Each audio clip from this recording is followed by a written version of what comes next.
আলোচনা করব কোলেস্ট্রলজনিত হৃদরোগের সমস্যা ও তার চিকিৎসা নিয়ে। স্মল এলডিএল পার্টিকলস, তো সেগুলো কিন্তু অত্যন্ত অ্যাথেরোজেনিক এবং সেগুলো ওই ধমনির যে লাইনিং আছে তার তলায় গিয়ে জমে যায় এবং সেটা ব্লকেজের সৃষ্টি করে এবং তারপর পেশেন্টের হয়তো হার্ট অ্যাটাক হয় বা অ্যানজাইনা হয়, কিংবা এখানে যদি হয় ক্যারোটিড আর্টারি বা তার ব্রাঞ্চেসে, তাহলে অনেক সময় সেরিব্রাল স্ট্রোক হয়, নন হেমরেজিক সেরিব্রাল স্ট্রোক। তার এলডিএল কোলেস্টেরল 330।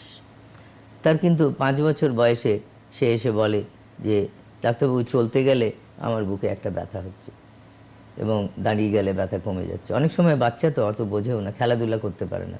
খেলাধুলা করতে গেলেই সাধারণত বাবা বা মা এসে বলেন, কমপ্লেন করেন যে ডাক্তারবাবু দেখুন খেলাধুলা সবাই করে, ও আগে করতো, এখন খেলাধুলা করতে গেলেই বলছে যে বুকে একটা ব্যথা হচ্ছে।